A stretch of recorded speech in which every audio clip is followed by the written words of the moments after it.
Selamat pagi, pagi ini saya akan menjelaskan materi mengenai siklus akuntansi perusahaan jasa. Yang pertama yaitu mengenai siklus akuntansi, yang dimana proses pencatatan transaksi-transaksi keuangan yang terjadi dalam perusahaan atau organisasi yang terjadi pada awal periode pembukuan sampai dengan akhir periode pembukuan, dan akan kembali lagi ke awal periode pembukuan, baik itu proses atau pengolahan data secara manual maupun komputerisasi, yang dimana dapat digambarkan pada prosesnya yaitu neraca, transaksi, bukti transaksi, lalu ke jurnal umum, buku besar, neraca saldo, adjusted, baru neraca lajur, laporan keuangan, jurnal penutup, neraca saldo setelah penutupan, lalu kembali lagi ke awal yaitu jurnal.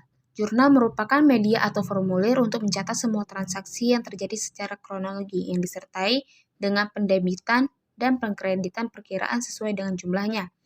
Adapun fungsi jurnal yaitu yang pertama yaitu fungsi mencatat, yang dimana jurnal mencatat semua transaksi yang terjadi pada perusahaan. Yang kedua, fungsi historis, yang merupakan pencatatan yang dilakukan secara berurutan sesuai dengan terjadinya transaksi sesuai dengan pengertian jurnal, yaitu pencatatan transaksi secara kronologis. Yang ketiga, fungsi analisa, yang dimana prosedur pencatatan terdapat sisi debit dan kredit yang harus seimbang sehingga memungkinkan untuk menganalisa transaksi yang menempatkan di sisi debit atau kredit. Yang keempat yaitu fungsi instruksi, yang dimana mengharuskan pencatat transaksi di sisi debit atau kredit pada buku besar sesuai dengan jumlah transaksi. Yang kelima, fungsi informasi, yang dimana jurnal memperlihatkan semua kegiatan yang terjadi pada perusahaan setiap waktu. Selain itu, ada pun manfaat jurnal, yaitu yang pertama, untuk menghindari adanya kekeliruan. Yang kedua, untuk memudahkan adanya pengawasan karena adanya urutan waktu pada transaksi pada masa lampau dengan mudah dan dapat ditelusuri. Yaitu analisa jurnal, yang dimana semua transaksi yang berkaitan dengan perkiraan utang dan modal, jika menambah perkiraan tersebut dicatat di sisi kanan atau kredit, dan jika sebaliknya dicatat di sisi kiri atau debit. Dan berikut ada pun rumus debit dan kredit, yaitu yang pertama, aktiva aset. Jika terjadinya transaksi terhadap perkiraan pada aktiva dan pengaruhnya menambah aktiva, maka dalam jurnal perlu mencatat di sisi debit, dan sebaliknya jika transaksi tersebut pengaruhnya mengurangi aktiva, maka dicatat di sisi kredit. Yang kedua, yaitu utang.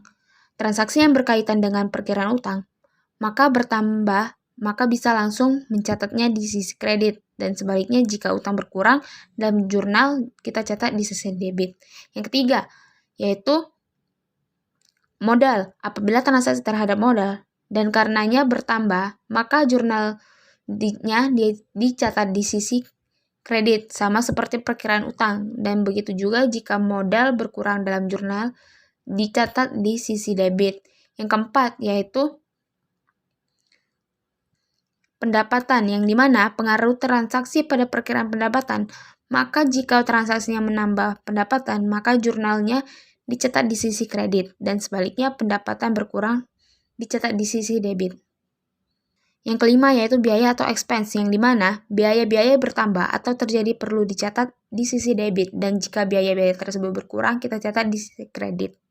Dan terakhir yaitu pada perkiraan price, yang dimana kita bisa membaca yang sama seperti biaya dan aktiva, yaitu jika bertambah dicatat di sisi debit dan berkurang dicatat di sisi kredit.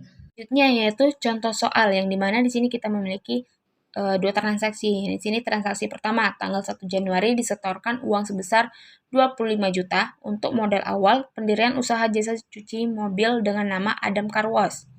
Maka kita analisa sesuai tabel, yaitu transaksi ini menyebabkan aktiva berupa kas perusahaan bertambah dan modal perusahaan timbul, maka perlu mencatat dalam jurnal kas di debit dan modal di kredit. Selanjutnya yaitu transaksi kedua, di mana tanggal 2 Januari membeli mesin tambahan 2 unit dengan harga 5 juta secara kredit dari toko Imam. Maka di sini kita akan menganalisanya. Diterimanya utang timbul karena pembelian secara kredit, maka perlu dicatat di sisi debit perkiraan peralatan dan sisi kredit utang usaha. Selanjutnya yaitu ini merupakan tabel yang dimana Adam Car Wash, jurnal umumnya Adam Car Wash pada periode 31 Januari 2022. Di sini pada tabel diberi keterangan ada tanggal, keterangan, ref, debit, dan kredit. Di mana jurnal umum ini merupakan pencatatan transaksi yang ada pada Adam Carwash. Selanjutnya yaitu buku besar atau posting. Yang dimana buku besar adalah kumpulan berbagai perkiraan yang terdapat pada suatu perusahaan yang tersusun dengan kode tertentu. Proses peringkasan jurnal dilakukan dengan tahap pemindahan atau posting. Adapun fungsi dari buku besar, yaitu yang pertama, tempat mencatat perubahan posisi keuangan. Yang kedua, memberikan informasi keuangan secara efisien dan efektif bila diperlukan. Yang ketiga, sumber informasi penyusun neraca saldo. Yang keempat, sumber informasi penyusun laporan keuangan.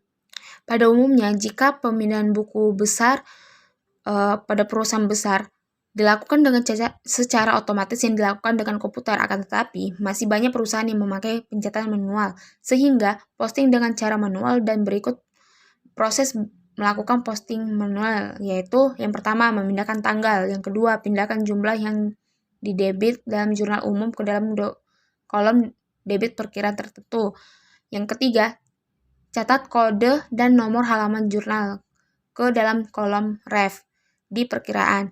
Yang keempat, catat nomor kode perkiraan ke dalam kolom ref jurnal umum. Yang keenam, keterangan dalam jurnal umum dapat dipindahkan ke dalam kolom yang sama pada perkiraan. Selanjutnya yaitu contoh pemindah bukuan atau posting, yang dimana terlampir di sini contoh dari pemindah bukuan dari perkiraan kas, yang dimana di sini tercantum nama perkiraan kas, nomor perkiraan yaitu 111 sesuai nama perkiraan. Lalu tercantum tanggal, keterangan, ref, debit, kredit, dan saldo debit kredit. Di mana di sini pada tanggal ditulis sesuai dengan transaksi yang berhubungan dengan kas selama satu periode pada Adam Carwash. Ya, pada keterangan diberi keterangan sesuai kegiatan transaksi yang terjadi pada kas. Yang selanjutnya yaitu ref, yang dimana kita harus tulis sesuai tempat jurnal umumnya. Lalu pada debit dan kredit disesuaikan dengan aktivitas transaksi tersebut, apakah mengeluarkan atau masuk. Yang terakhir yaitu saldo, jumlah dilakukan pada debit. Saat ini terlampir tabel jurnal umum setelah posting, yang dimana memiliki perbedaan pada kolom ref. Pada jurnal umum sebelumnya, kolom ref tidak ada data nomor atau kosong. Dan setelah adanya posting, pada jurnal umum, pada kolom ref memiliki data atau nomor perkiraan sesuai nama perkiraan. Yaitu neraca saldo, yang dimana setelah dilakukannya pemindah bukuan ke buku besar, setiap perkiraan memiliki saldo masing-masing. Sesuai dengan saldo tersebut, bisa disusun saldo tersebut dalam formulir yaitu neraca saldo. Tujuan membuat neraca saldo di sini untuk mengetahui berapa saldo aktiva, utang, modal, serta pendapatan dan juga biaya-biaya yang dikeluarkan. Adapun fungsi neraca saldo yaitu yang pertama, sebagai tahap awal dalam menyusun neraca lajur atau worksheet. Yang kedua, untuk menguji keseimbangan debit dan kredit dalam buku besar akhir periode akuntansi. Yang terakhir, sebagai dasar untuk menyusun laporan keuangan. Dan adapun langkah-langkah menyusun neraca saldo yaitu yang pertama, catat nama perusahaan di atas daftar neraca saldo.